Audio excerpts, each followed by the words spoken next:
प्यार की कहानियाँ कितने ही रंग, भाषा, रूप अलग अलग तरीके के होते हैं और ये हमारे बस में नहीं होता कि कौन किसके दिल में उतर जाए, ना ही इसकी कोई हद होती है। आज ऐसी ही एक 70 बरस की बूढ़ी को अपने नाती की उम्र के लड़के से प्यार हो जाता है, जो कि एक बहुत ही अलग कहानी है।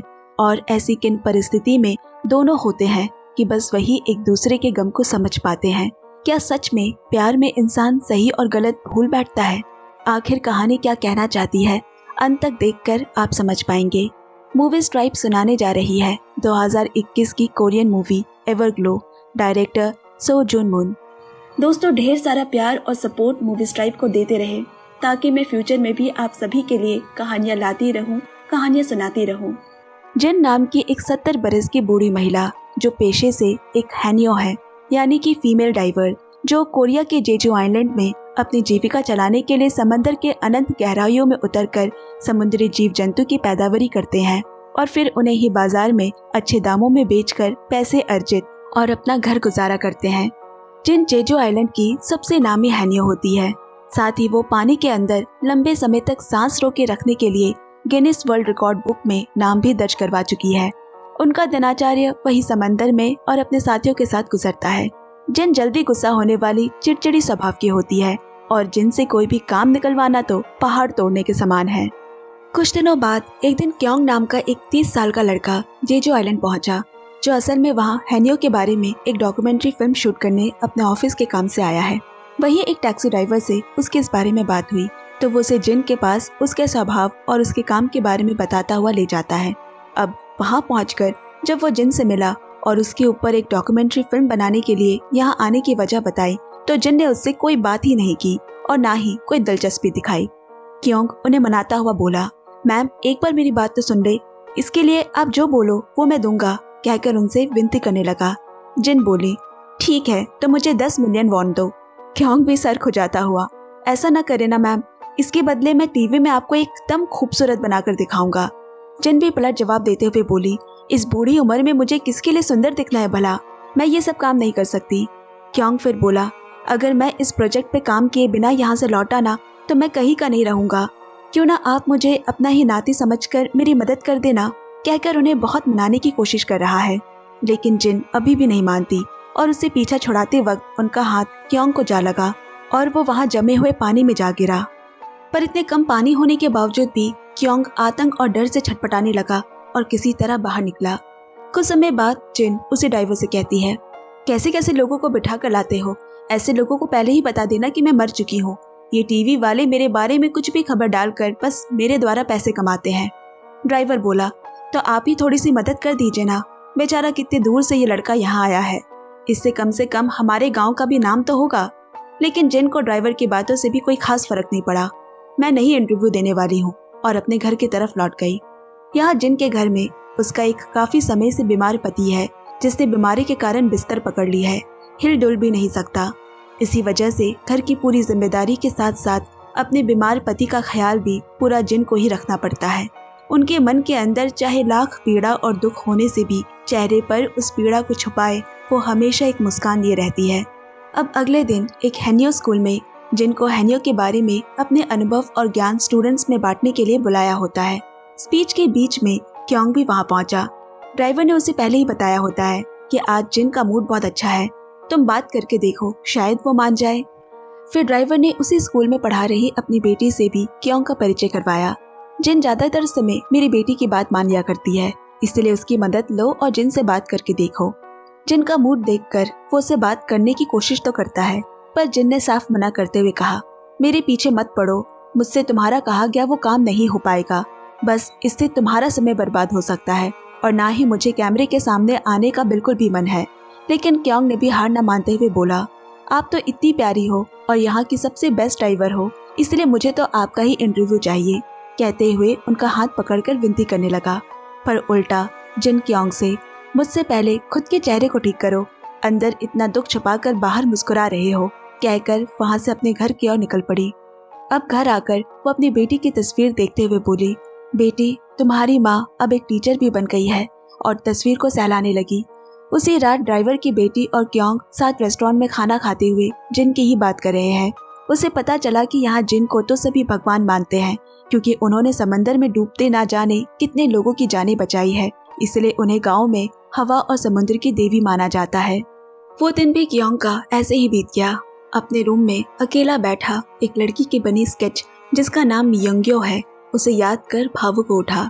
अब अगले दिन स्कूल के स्टूडेंट्स को ड्राइविंग सिखाने के लिए जिन सही ड्राइवर की बेटी कुछ स्टूडेंट्स को लेकर समंदर की तरफ आए हुए हैं। इस पेशे में जाने के लिए 11 साल की उम्र से ही बच्चों को ट्रेनिंग देना शुरू कर दिया जाता है। इतने में वहाँ क्योंग भी आ पहुंचा और उसे देख जिन मुंह बनाते हुए ड्राइवर की बेटी से ये क्यों यहाँ आया है भला पूछने लगी, तो वो बोली, हाँ क्योंग, दरअसल इन बच्चों का फ्री में फोटोशूट करने आया है, इसलिए उसे स्कूल की तरफ से ही भेजा गया है। ठीक है, जैसा भी है, लेकिन मुझे उसे दूर रखना। और फिर वो जाकर बच्चों को कुछ टिप्स देने लग गई। इधर बच्चों को पता चला कि जिन बहुत समय तक समंदर के अंदर सांस रोककर रह सकती है, इसलिए सभी बच्चे उसे समंदर में जाने की जिद करने लगे। इसके बाद जिन ने समंदर में गोता लगाया और यहाँ क्योंग उसकी वीडियो शूट करने लगा। असल में वो वहाँ बच्चों के बहाने से जिन का ही वीडियो बनाने आया होता है। अब यहाँ जिन को समंदर में गए हुए काफी समय हो गया, लेकिन उनका अब तक कोई अता पता नहीं दिख रहा।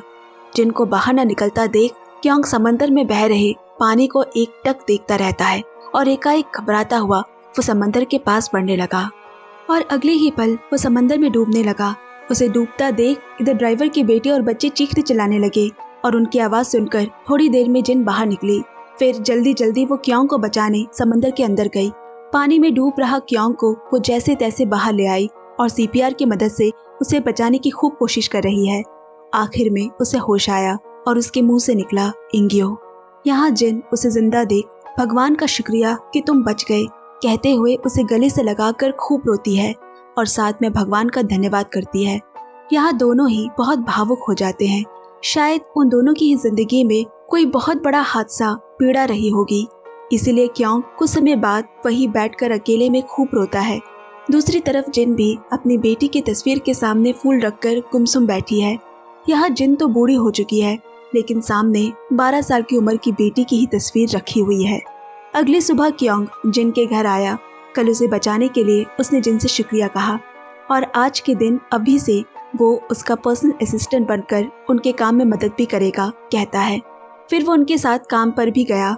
शुरू में क्योंग कोई काम ठीक से ना कर पाने की वजह से वहाँ की बाकी महिलाएं उसका खूब मजा लेती है और फिर धीरे धीरे जिन के साथ रहकर उनके द्वारा किए गए समंदर के काम से लेकर खेती बाड़ी का भी सारा काम वो सीखने लगा। वो जिन का डॉक्यूमेंट्री वीडियो बनाने के लिए ही इतनी मेहनत करके जिन के साथ उनके काम में मदद कर रहा है। कुछ चीजों के लिए मेहनत करनी पड़ती है। वहाँ के बाकी लोग भी उसकी ऐसी मेहनत को देखकर काफी खुश है। अब तो वो वहाँ जिन के साथ साथ बाकी महिलाओं के साथ भी हंसी खुशी मस्ती से एक परिवार की तरह समय गुजारने लगा। उसे धीरे धीरे उनके साथ रहकर ये भी पता चलता है कि सच में महिला बनकर जन्म लेना कितना मुश्किल है ये जीवन बिताना। वो इसी बारे में ड्राइवर की बेटी के साथ बैठकर बातें भी कर रहा होता है। तभी किम ने उन्हें आवाज लगाई और वो तुरंत उनकी मदद को हाजिर हो गया। काम खत्म होने के बाद आज क्योंग जिन को एक फैंसी रेस्टोरेंट में खाना खिलाने लेकर आया है। तभी उसे ऑफिस से एक दोस्त का फोन आया। वो बाहर जाकर उससे बात करता है। क्योंग, तुम्हारी शूटिंग कब से शुरू होने वाली है? यहाँ बॉस समय और पैसे इस तरह से बर्बाद करने के लिए तुम पर बहुत ही ज्यादा गुस्सा है। वो किसी भी वक्त ये प्रोजेक्ट कैंसिल कर सकते हैं। क्यों वो दादी वीडियो बनाने को नहीं मान रही है? जैसे भी करके उन्हें मनाओ, उनके और ज्यादा करीब रहो। ये सब उसका दोस्त सुनाने लगा। हाँ मैं समझ गया, मुझे थोड़ा और समय दो, मैं जल्द से जल्द वीडियो बनाने की कोशिश करता हूँ, कहकर उसने फोन रख दिया। अब यहाँ अंदर जिन को रेस्टोरेंट के तरीके से खाना नहीं आ रहा। वो कैंची से ही चीजों को काट काट कर खाने लगी। ये देखकर क्योंग भी जिन की मासूमियत और उसके सादेपन पर मुस्कुराता है। इसके बाद जिन ने क्योंग से कहा, तुम्हारे फोन का रिंगटोन कितना अच्छा है। क्योंग मुस्कुराते हुए, ये मेरा फेवरेट सॉन्ग है। उसके बाद दोनों साथ में ही स्कूटर पर बैठकर घर की ओर चल पड़े। अब कुछ दिनों बाद गांव की कुछ महिला और जिन एक ही जगह पर बैठे बातें हंसी मजाक करते हुए नहा रही होती है। उनमें से एक ने कहा, अभी तो काम में आने में भी कितना मजा आता है। कम से कम एक मर्द तो है जिसे देखकर ही काम करने में मजा आ जाता है। जिन उनकी बातें सुनकर बोल पड़ी, अरे अरे, तुम लोग क्या लड़कों की बातें कर रही हो? फिर एक और महिला कहती है, तुम्हें देखकर तो हमें बहुत जलन होती है।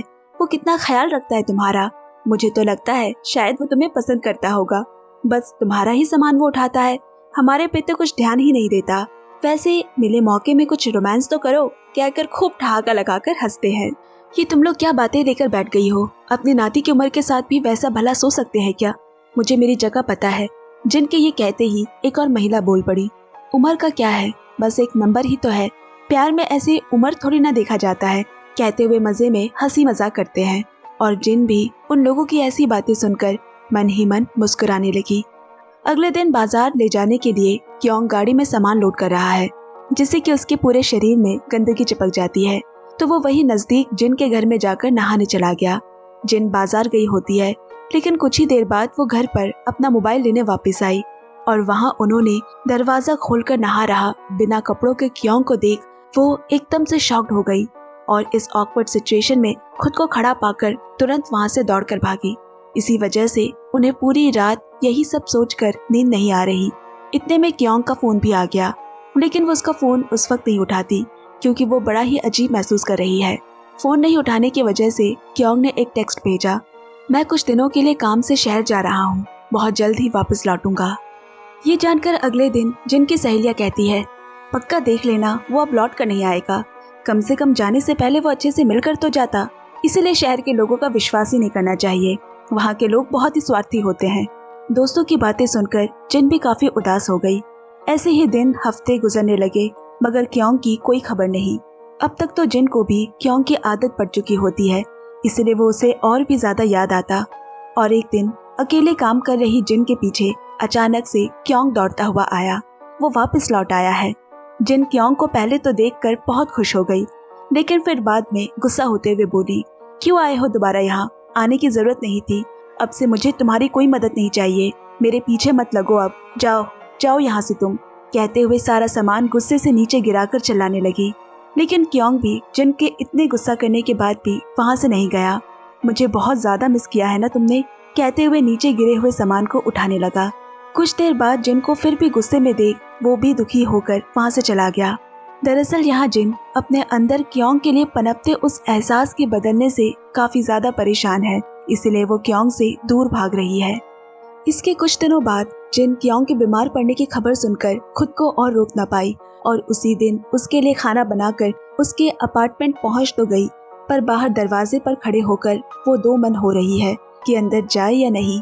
और तभी एकाएक क्योंग के खांसने की आवाज सुन वो उसके चिंता में दरवाजा खोलकर अंदर आ ही गई। क्योंग को एकदम ही अंधेरे गुमसे कमरे में सोया हुआ देख जिन ने खिड़की के पर्दे हटा दिए। रोशनी आने के साथ साथ इधर क्योंग भी जिन की आवाज को पहचान गया। इसके बाद क्योंग उठकर जिन के हाथ का बनाया हुआ सूप पीने लगा, जो कि उसे बेहद पसंद आया। वहाँ जिन ने क्योंग के हाथ से बनी अपनी एक स्केच देखी। क्योंग बोला, क्या करूँ, आपकी वीडियो शूट नहीं कर पाने की वजह से बस ये स्केच ही बनाना पड़ रहा है। उसकी बातें सुन अब जाकर जिन ने क्योंग से कहा, तो बनाओ ना, तुम्हारा क्या प्रोग्राम है, मैं रेडी हूँ तुम्हारे फिल्म के लिए। और अगले दिन से जिन की शूटिंग शुरू हो गई, जहाँ वो अपना परिचय देते हुए उनका समंदर से अपने मीठे और गहरे रिश्ते के बारे में बताती है। उस दिन की शूटिंग खत्म हो जाने के बाद क्योंग भी जिन के घर आ गया। जिन के कानों में पानी चला गया है। ये बात सुनकर क्योंग उन्हें अपनी गोद में लेटाकर उसे कॉटन से साफ करने लगा। एक बार फिर से क्योंग के फोन पर वही रिंगटोन बजा। जिन ने इस बार गाने का नाम पूछा, जो असल में एक लव सॉन्ग है। ऐसे क्योंग की गोदी में सोई जिन और क्योंग एक दूसरे को देखते देखते न जाने कब एक दूसरे की आंखों में डूब गए, उन्हें पता ही नहीं चला। लेकिन फिर थोड़ी ही देर में जिन अचानक से उठकर थोड़ा अटपटा महसूस कर वहां से जाने लगी। क्योंग भी उस स्थिति में थोड़ा अजीब महसूस करता है। उस रात जिन क्योंग के रिंगटोन का वही गाना ढूंढकर मुस्कुराते हुए उसे सुनती है। अगले दिन शूटिंग के लोकेशन में जाने के लिए जिन किसी प्यार में पड़ने वाले की तरह पूरी सज धज कर होठों पर लिपस्टिक लगाए हुए होती है और शर्मा भी रही है। आज वो उस जंगल जा रहे हैं जहाँ बचपन में जिन जाया करती थी। ये जंगल उसके दिल के बहुत करीब है। इधर जंगल की ओर बढ़ते हुए क्योंग को भी इस तरह से सज धज कर आई जिन को देख उसकी तारीफ करने का मन करता तो है। उसने उसकी ये बात नोटिस तो की, लेकिन उन्हें देखकर भी वो कुछ नहीं कहता, बस मुस्कुराता रहता है। अब जंगलों में चलते चलते बातें करते हुए एक जगह उन्हें एक खास तरह का लिली फूल दिखा। जिन उस फूल से जुड़ी एक बहुत सालों पुरानी कहानी सुनाती है। एक मॉन्क हुआ करते थे और वो एक लड़की को बहुत पसंद करते थे, पर अपने प्यार का इजहार न कर पाने पर उसकी यादों में उन्होंने अपना पूरा जीवन बिता दिया और कहा जाता है उनके मौत के बाद वो हमेशा के लिए ये लिली फूल बनकर यहाँ खिला करते हैं। इसमें बड़ी अजीब एक और बात भी है कि जब ये फूल खिलते हैं तो उनके सभी पत्ते गायब हो जाते हैं और जब पत्ते आते हैं तो फूल भी वैसे ही गायब हो जाती है। इसका मतलब ये कि उनका कभी भी मिलन नहीं हो सकेगा। दोबारा शूट शुरू हुआ जहाँ क्योंग जिन से अब कुछ निजी सवाल पूछता है। आप तो इस पूरे जेजो आइलैंड के लिए एक गौरव है, सभी आपको बहुत मानते हैं, सम्मान करते हैं, लेकिन फिर भी आप कैमरे के सामने क्यों नहीं आना चाहती? जिस पर जिन बोली, मुझ जैसे एकदम ही बदसूरत दिखती बूढ़ी महिला को भला कौन ही टीवी में देखना चाहेगा। और फिर अपने अतीत में घटी घटना की बातें बताने लगी। मेरे छोटे रहते ही मेरे माँ बाबा को गोली से मारा गया था। उस समय हर तरफ दंगे का माहौल था, इसीलिए माँ बाबा मुझे लेकर पहाड़ में जा छुपे, वहीं रहने लगे। लेकिन उस वक्त बिल्कुल ही छोटी बच्ची होने के कारण मेरे ही रोने की आवाज़ से दुश्मनों को हमारा पता चल गया और माँ बाबा मारे गए। मैं ही उनके मौत का कारण हूँ, कहते हुए जिन बहुत रोने लगी। इसके बाद अपने बेटे के बारे में कहती है, मैंने अपने माँ बाबा को तो मारा ही है और एक बार फिर मेरी ही वजह से मेरी बेटी ने भी अपनी जान गंवा दी। वो उस समंदर की गहराई में कहाँ खो गई कि फिर कुछ पता ही नहीं चला। मैं अपनी छोटी सी बच्ची को अपने जैसे हानियों बनाने के सपने में समंदर लेकर आई थी और मेरे उसी सपने की वजह से आज मेरी बेटी मेरे पास नहीं है। अगर मैं उस पर अपना सपना नहीं थोपती तो शायद आज वो जिंदा होती। जिन अपनी दुख भरी कहानी सुनाते हुए रो पड़ी। इन्हीं सब के कारण ही वो कैमरे के सामने नहीं आना चाहती। उसे खुद से ही नफरत है। इतने सालों से अपने मन में दबाए रखा वो सभी पीड़ा आंसू बनकर आज उनकी आंखों से बह रहे हैं। शायद अभी मेरी बेटी मुझे ही दोष दे रही होगी। मैं उसे ना बचा सकी और उसके मरने का कारण भी मैं ही हूँ। उनके आंसू थम ही नहीं रहे और शायद यही वजह है कि वो किसी भी डूबते हुए को देख उन्हें अपनी जान पे भी खेलकर बचा लाती है। जिनकी जिंदगी में घटी इस दुख भरी कहानी को सुनकर इधर क्योंग की भी आंखें छलछला उठी। उस रात क्योंग जिनकी बरसों पुरानी फोटो देख उनकी कही उन बातों को याद करने लगा और फिर वो तुरंत उनके घर जा पहुंचा, जहां दोनों समंदर किनारे बैठकर बातें करते हैं। इसके बाद क्योंग ने एक मरा हुआ स्टारफिश जिन के हाथों में दिया। जिन भी उसे संभाल कर हंसते हुए अपने पॉकेट में रख लेती है। अभी तक भी दोनों अंधेरी शांत रात में बातें किए जा रहे हैं। क्योंग कहता है, यहाँ आने से पहले मेरे जैसे एक अकेला इंसान जिसका इस संसार में कोई नहीं है ऐसा लगता था, लेकिन आज आपको देखकर मुझे अपने ऊपर ही शर्म आ रही है। मेरे दुख तो आपके आगे कुछ भी नहीं है, लेकिन आपको पता है मेरी गर्लफ्रेंड यंगियो भी इसी समंदर की गहराइयों में खो चुकी है। कहते हुए उसकी आंखें भर आई। इस हादसे को 3 साल हो चुके हैं, लेकिन अभी तक भी उसकी लाश हमें नहीं मिल पाई। इसीलिए मुझे ये समंदर भी बिल्कुल नहीं पसंद। जिन ने उसे संभालते हुए कहा, तुम्हें जितना रोने का मन करे रो, अपना मन हल्का करो। क्या करे, हमारे भाग्य में यही लिखा है।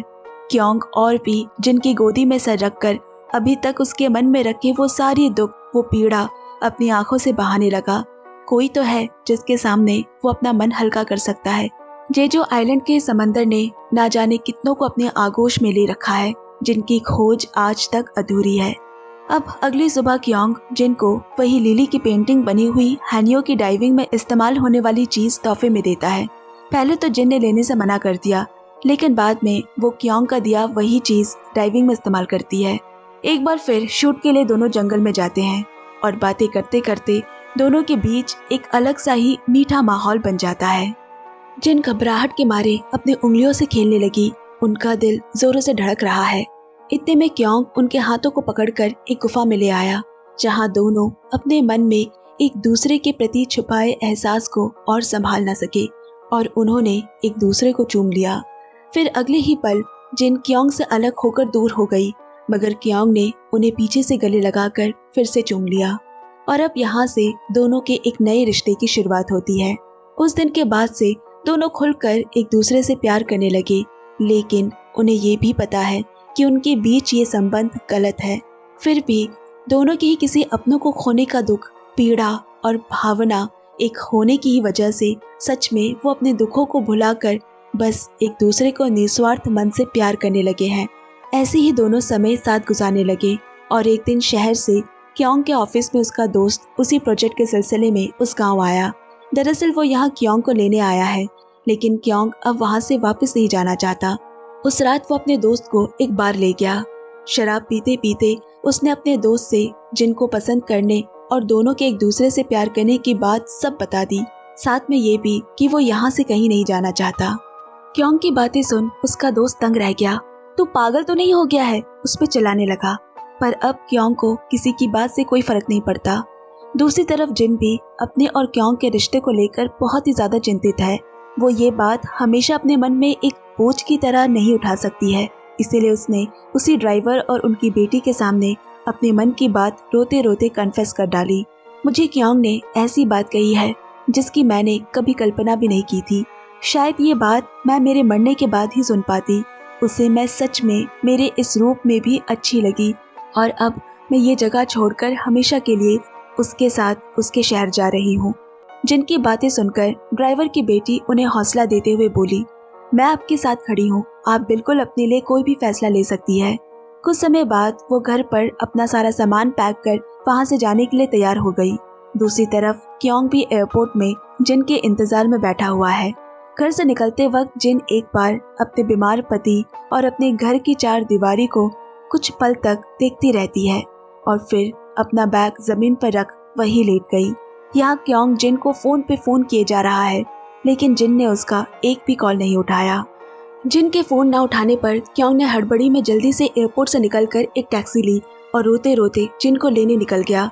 रास्ते में उसे जिन के इंटरव्यू में कही एक बात याद आती है, जहाँ जिन कहती है, मैं जितना भी समंदर से उब जाऊं, लेकिन ये समंदर हमेशा ऐसा लगता है कि ये अपनी ओर मुझे बुला रहा है। इसलिए अगर मैंने समंदर को छोड़ भी दिया, पर ये समंदर मुझे कभी नहीं छोड़ेगा, जब तक कि इसकी लहरों की आवाज मेरे कानों में गूंजती रहेगी।